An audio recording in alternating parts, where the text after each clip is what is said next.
KKMD 360화. 우리는 왜 한국 같은 방산 강국이 되지 못했을까?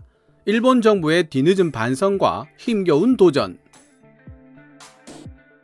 2022년 이민년 새해가 밝았습니다. KKMD 시청자 여러분 모두 두루 평안하시고 간에 평안하시길 기원합니다. 새해 맞이 선물도 준비했으니 영상 마지막 부분을 참고해 주시기 바랍니다. 2021년 12월 30일 미국의 군사 전문지 디펜스 뉴스는 일본의 방위 산업이 위기에 처했다는 내용의 기사를 실었습니다. 기사를 작성한 사람을 찾아봤더니 야마구치 마리라는 이름의 일본계 연합통신 기자였고 일본 방산업계에 대한 나름 근거와 심도가 충분한 분석 기사일 것이라는 생각이 들었습니다. 일본 정부는 침체된 국내 방산업계에 활력을 불어넣고 무기 판매를 촉진하기 위해 2015년 방위장비청 ATLA를 신설하는 의욕을 보였습니다. 하지만 2016년 무려 70조가 넘는 규모의 소류급 잠수함 호주 수출 시도를 실패한 이후 레이더를 태국으로 수출하려고 했던 시도 및 인도네시아로 소형 구축함을 수출하려는 시도 역시 모두 실패로 돌아가고 말았습니다. 그에 반해 국경을 접하고 있는 대한민국의 K9 썬더 자주포는 가성비 최강의 자주포로 인식되며 전 세계의 베스트셀러로 떠올랐고 AS-21 레드백은 호주에서 독일과 한판 승부를 벌이고 있는 중입니다. 얼마 전에는 청구홍2 중거리 지대공 요격 시스템을 4조라는 거액으로 아랍에미리트에 수출하기도 했죠. 대우조선해양은 인도네시아에 잠수함을 수출하고 있고 현대중공업은 호세 리잘급 소형 구축함을 필리핀에 수출하고 있습니다. 한국항공우주산업 카이는 고등훈련기 T-50과 파생형 FA-50 경전투기를 70대 넘게 해외로 수출하는 데 성공했습니다. 4.5세대 전투기 KF-21 보람에도 인도네시아에 50대 수출하기로 결정되어 있는 것은 덤이죠. 무엇보다 대한민국은 동남아시아를 주력 시장으로 삼으면서 2021년 무기 수출 금액이 수입 금액을 넘어섰고 이제 진정한 의미의 방산 강국으로 거듭나고 있는 중입니다. 대한민국 방산 플랫폼이 동남아시아에 확산된다는 것은 1차적으로 한반도를 둘러싼 해외 국가들과 군사적 협력의 틀이 강화된다는 의미를 지니며 2차적으로는 도입가보다 유지보수에 더 많은 비용이 들어가는 군수물자의 특성상 지속적인 이윤 획득으로 새로운 무기 개발을 위한 연구 개발에 투자할 수 있는 여력을 확보하고 규모의 경제를 이룩함과 동시에 생산 라인을 유지할 수 있다는 장점을 가져오게 됩니다. 마찬가지 이유로 일본에게 정말 필요하고 군사적인 확장을 꾀하고 있는 일본이 반드시 추구해야 하는 사항이 바로 일본 방산 플랫폼의 수출일 것입니다. 그런데 수출은커녕 국내 기업들이 방산업계에서 하나둘씩 떠나고 있는 상황이니 일본 정부의 속이 까맣게 타들어가고 있다는 내용의 기사입니다. 기사 원문은 노란색 글자로 표시되며 눈여겨보시면 좋을 중요한 대목들은 빨간색으로 강조해 두었습니다. 함께 보시죠. 최근 일본 북부 홋카이도 섬에서 엄청난 굉음을 내뿜으며 사격 훈련을 실시하고 있는 수십 대의 90식 전차는 전략적 위협에 대응해 군사 방어를 강화하고 있는 일본의 방산업계가 국내외적으로 직면하고 있는 어려운 상황들을 전형적으로 보여주고 있다. 북쪽 러시아에 맞춰져 있던 일본의 전략적 초점이 수시로 침입하는 중국 전투기와 해군 함정을 저지하고 북한 미사일 발사에 대응하기 위해 차츰 남쪽으로 이동하게 되면서 일본 자위대는 미국 방산업체들이 판매하는 보다 첨단화된 군용기와 무기들을 필요로 하고 있다.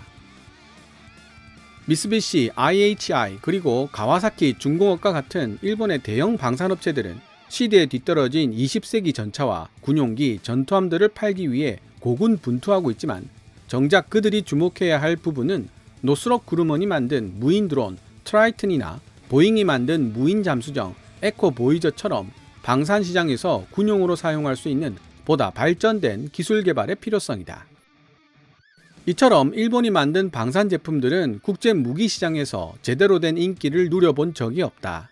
비싼 가격, 노후화된 기술, 부족한 정부 지원 등으로 경쟁력이 떨어질 대로 떨어진 일본의 방산업체들은 점점 더 사업에서 손을 떼고 있는 중이다. 미쓰비시 중공업이 만든 육중한 덩치의 90식 전차는 30년 전 첫 선을 보였고 공공도로 주행이 가능하도록 만들어진 보다 가볍고 기동성이 우수한 장갑차나 미 해병대의 상륙 강습 차량 AAV처럼 수륙 양용 능력을 갖춘 장갑차로 교체되고 있다. 사람들은 일본에 대해 첨단 과학기술을 보유한 나라이며 진지하게 마음만 먹는다면 빠르게 다른 나라들을 따라잡아 방산 제품들을 판매할 수 있는 나라라고 생각할 수도 있지만 이는 전적으로 잘못된 생각이라고 국방 분야 전문가이자 홋카이도 다쿠쇼쿠 대학에서 교편을 맡고 있는 사토 헤이고 교수는 말한다. 문제는 일본의 방산 제품들의 품질이 1등급과는 거리가 멀다는 점에 있습니다. 2등급 혹은 3등급 품질에 불과한 무기들을 그렇게 비싼 가격으로 사야 한다면 관심을 보이는 나라가 없는 것이 오히려 당연한 일입니다. 일본 정부는 침체된 국내 방산업계에 활력을 불어넣고 우방국들과 방산기술을 공동으로 연구개발하고 무기 판매를 촉진하기 위해 2015년 방위장비청 ATLA를 신설했다. 그러나 일본 정부가 해외로의 무기 판매를 촉진하는 정책 대신 F-35 같은 미국에서 수입하는 고가의 무기 체계 수량을 늘리는 정책을 펼치면서 일본 방산업계의 국내 이익은 오히려 줄어들고 말았다. 일본은 세계 12위의 무기 수입국으로 전 세계 무기 수입액의 2.2%를 점유하고 있다. 국제연구기관인 스톡홀름 국제평화연구소의 최근 조사에 따르면 일본 무기 수입의 대부분은 동맹국인 미국으로부터 이루어지고 있다. 일본 방위성은 매년 군사장비 구매에 2조엔 한화 20조 6천억이 넘는 엄청난 금액을 투자하고 있는데 이들 중 상당수는 미국의 대외 군사 판매 이하 FMS 프로그램을 통해 이루어지고 있으며 시간이 갈수록 FMS가 차지하는 비중이 증가하고 있다. 중국과 북한에 대한 방어를 강화시키기 위해 일본이 F-35 스텔스 전투기와 요격용 미사일 그리고 그 이외의 고가의 장비를 발주하게 되면서 FMS로 투자되는 비용이 2014년 1906엔 한화 1조 9,700억에서 2019년 7,013억엔 한화 7조 2,500억으로 3배 이상 증가했다. 일본 방위성 관료들은 F-35와 F-15EX 같은 값비싼 미국 전투기 도입과 기타 장비들에 대한 입씨름 때문에 국방개혁이 지연되고 있다고 말했다. 일본은 F-15J 전투기 수십 대를 EX 사양으로 업그레이드하려고 했으나 제작사인 미국 보잉이 당초 제안했던 업그레이드 비용보다 2배 늘어난 5,520억엔 한화 5조 5,200억을 요구하면서 협상이 난항에 빠졌고 일본 방위성은 최종적으로 30% 낮춘 금액인 3,970억엔 한화 3조 9,700억으로 협상을 마무리 지었다고 발표했다. 일본 방위성은 F-15J 업그레이드 비용을 절감할 수 있는 조치들을 강구했는데 그 중에는 미국의 최신의 장거리 공대함 미사일 AGM-158C 일명 LRASM을 장착하려던 당초 계획을 포기하고 사정거리가 훨씬 짧은 국산 공대함 미사일 장착으로 전환하는 내용도 포함되어 있었다고 밝혔다. 홋카이도 훈련에 참가했던 육상 자위대 장교들은 지급받을 수 있는 장비라면 어느 나라 것인지 따지지 않고 상관없이 받을 것이라고 말했다. 익명을 요구한 한 장교는 다른 장비는 몰라도 자신의 위장복만큼은 일본제가 틀림없다고 농담을 할 정도였다. 디펜스 뉴스의 원문만 보면 이해하기가 힘든 부분입니다. 저도 앞뒤 문맥을 여러 번 읽어보며 생각해봤는데요.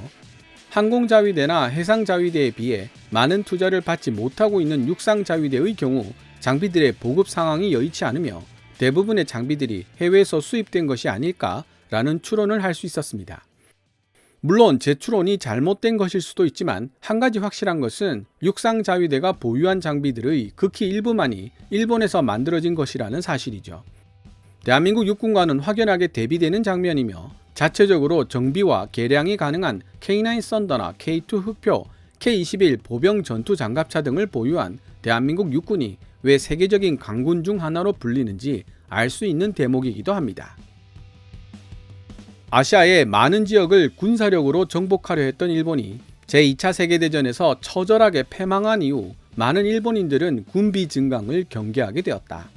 전후 일본의 평화헌법은 오직 자기 방어를 위해서만 무력 사용을 허용하고 있으며 무기 수출 금지 조치는 2014년이 되어서야 해제되었다.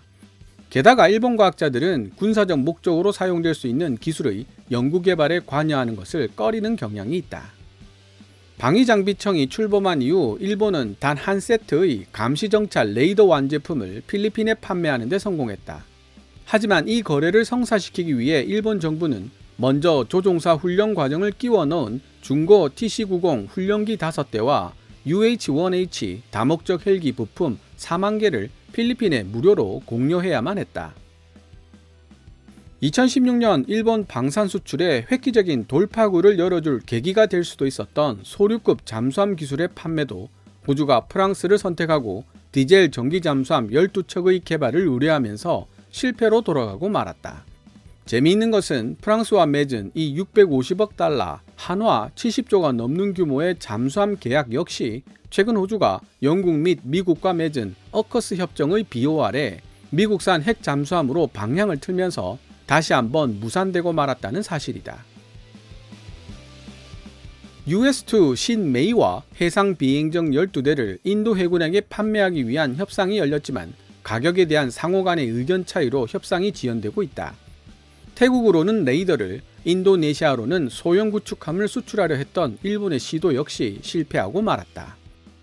후발주자로서 일본은 미국의 FMS 프로그램이나 다른 주요 방산 수출국들이 보여주고 있는 마케팅과 기술 이전에 대한 전문성이 부족하다는 약점을 안고 있다. 군사 전문지 제인즈에서 인도태평양 지역 연구 및 분석을 책임지고 있는 존 그레밧은 최근 온라인 행사에서 일본은 방산 플랫폼의 홍보와 마케팅 과정에 있어 지금보다 더 치열하면서도 적극적인 태도로 고객들과 소통할 수 있도록 노력해야 할 필요성이 있다고 말했다. 하지만 일본 정부와 방산업계가 완전히 포기한 것은 아니다. 일본은 장거리 공대함 순항 미사일을 독자적으로 개발하고 있는 중이며 이제 중국의 군비 증강이 사이버 공간 및 우주 공간으로 확대되면서 일본 방위성은 인공지능으로 통제되는 자율주행차, 초음속 비행과 기타 게임 체인저가 될 수 있는 기술들에 대한 연구 개발을 본격화하기 시작했다.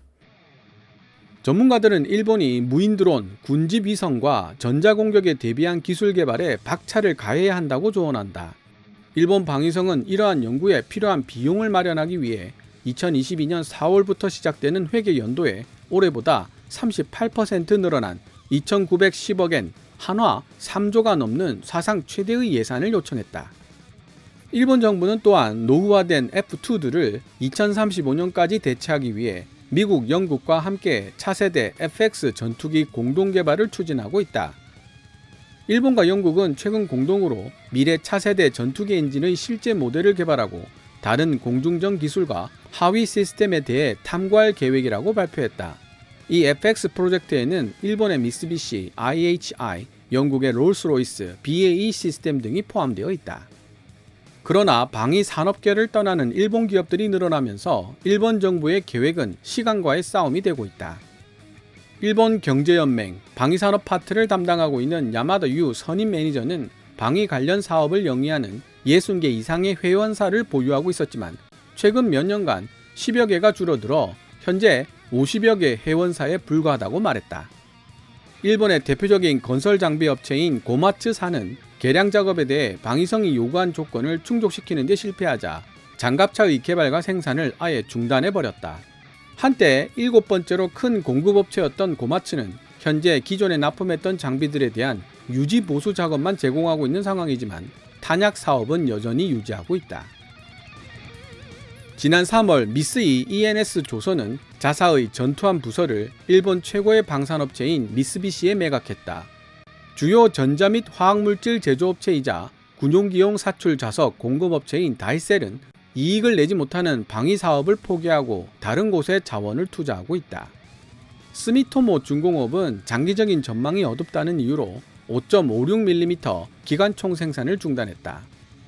야마다 선임 매니저는 이와 같은 추세가 지속되면 군수산업과 방위산업 모두 공급 문제, 비용 증가 혹은 품질 저하 우려와 직면하게 될 수 있다고 말했다. 그는 이런 말로 인터뷰를 마무리 지었다. 군수물류망은 1, 2년 만에 재건되기 어렵다는 특징을 지니고 있습니다. 일본의 방산업계는 상당히 어려운 상황에 직면해 있다는 뜻이죠. 일본 방위장비청은 이메일 성명을 통해 기업들이 시장에서 철수함에 따라 일본 국내 방위산업의 기반을 유지하는 것이 어려운 과제가 되고 말았다는 사실을 인정했다. 이어 기업들이 철수하는 경우가 생긴다고 하더라도 해당 협력기업들의 핵심 기술을 보존하기 위해 우리 방위장비청은 협력기업들의 순조로운 사업 성공을 보장할 수 있도록 노력할 것이라고 강조했다. 지금까지 2021년 12월 30일 미국의 군사 전문지 디펜스 뉴스가 게재한 기사 Despite Defense Build-up, Japan's Arms Industry Struggles. 일본 정부의 군비 증강에도 불구하고 일본의 방산업계는 힘든 싸움을 하고 있다를 번역해 보았습니다. 저는 개인적으로 일본의 군사 전문가인 사토 헤이고 교수가 인터뷰에서 사람들은 일본에 대해 첨단 과학 기술을 보유한 나라이며 진지하게 마음만 먹는다면 빠르게 다른 나라들을 따라잡아 방산 제품들을 판매할 수 있는 나라라고 생각할 수도 있지만 이는 전적으로 잘못된 생각이라고 말하는 부분이 강하게 기억에 남습니다. 사실 저도 그렇게 생각해 왔고 KKMD 게시판 댓글을 통해서도 그런 의견을 표출하는 시청자들을 종종 볼 수 있었기 때문입니다. 하지만 KKMD를 3년간 진행하면서 방산업이 지닌 특수한 성격을 조금은 파악할 수 있게 되었는데요. 방산업에서 가장 중요한 부분 중 하나는 바로 생산 라인의 유지라고 할 수 있습니다. 방산 물품들이 워낙 고가이고 수요가 한정되어 있다 보니 생산 라인을 꾸준하게 유지하는 일은 꽤나 고역입니다. 생산 라인이 한번 폐쇄되면 부품 구하기가 하늘의 별 따기만큼 어려워질 수 있으며 만약 이를 되살리려 마음먹으면 천문학적인 수준의 비용이 필요합니다. 그래서 가끔은 구닥다리 무기체계인데도 수리나 정비에 최신형보다 더 많은 돈이 들어가는 웃지 못할 해프닝이 벌어지기도 합니다. 오래된 자동차를 굴려보셨던 분들이라면 금방 이해하실 것입니다. 그 외에도 생산 라인이 폐쇄되면 인적인 계승 요소, 말하자면 노하우나 경험적 지식의 단절도 함께 발생하게 됩니다. 가장 단적인 예가 바로 일본이 추진하고 있는 차세대 전투기 F3 고질라의 경우인데요. 일본은 미쓰비시 F2 개발 이후 생산 라인을 폐쇄하고 거의 30년이라는 시간을 보내버렸기 때문에 전투기 개발에 참여했던 핵심 인력들이 고령으로 은퇴를 한 상태입니다. F3 고질라 개발에 미국이나 영국의 도움을 받지 않으면 도저히 개발이 불가능한 상황에 봉착하게 된 것이죠. 현재 일본의 방산업계가 직면하고 있는 가장 큰 난관은 여기에 있다고 분석할 수 있습니다. 어떤 분들은 이를 일본의 갈라파고스화라고 비유하기도 하는데요. 전 세계가 아니라 일본 정부가 요구하는 조건만을 충족하는 무기체계를 만들다 보니 협상 노하우도 부족하고 사용자의 요구를 맞춰주는 융통성도 부족합니다. 수출은 생각하지 않고 만들기 때문에 규모의 경제를 이루기 어렵고 품질은 고만고만한데 가격은 천문학적인 제품들이 탄생하게 되는 것이죠. 혹시 몰라서 다시 한번 짚고 넘어가겠지만 일본의 갈라파고스화에 따른 일본 방산업계의 비효율성에 대한 분석은 제가 한 것이 아니라 야마구치 마리 AP 기자가 군사 전문지 제인지에서 인도 태평양 지역 연구 및 분석을 책임지고 있는 존 그레박과의 인터뷰를 통해 분석한 내용입니다. 하지만 우리는 이런 때일수록 자만심을 경계하며 일본에게 틈을 보이지 않도록 노력해야 할 것입니다. 비록 일본이 지금은 어려움을 겪고 있지만 엄청난 자금을 쏟아부으며 군사 기술 개발에 뼈를 깎는 노력을 할 것으로 보이기 때문입니다. 일본이 우리보다 우위에 있다고 생각하고 있었을 때가 오히려 추월할 수 있는 절호의 기회였지만 이제 대한민국을 경계하며 우리의 일거수일투족에 신경을 기울이고 있는 일본을 상대하는 것은 결코 쉽지 않은 일이 될 것이라는 생각이 듭니다. 다가오는 2022년 새해를 맞이하여 아이원 스튜디오의 협력 아래 조그만 선물을 준비해봤습니다. KF-21 보라매의 역동적인 가상 비행 장면으로 만들어본 컴퓨터 배경화면 월페이퍼입니다. 후원 멤버용으로 배포했던 한정판 월페이퍼도 함께 KKMD 블로그 kkmd.tstory.com에 업로드 시켜 놓았으니 받아가시면 됩니다. 오늘 KKMD에서 준비한 내용은 여기까지입니다. 좋아요와 구독 신청은 제작자에게 큰 힘이 됩니다. 지금까지 시청해 주셔서 감사합니다. Kevin's Military Channel KKMD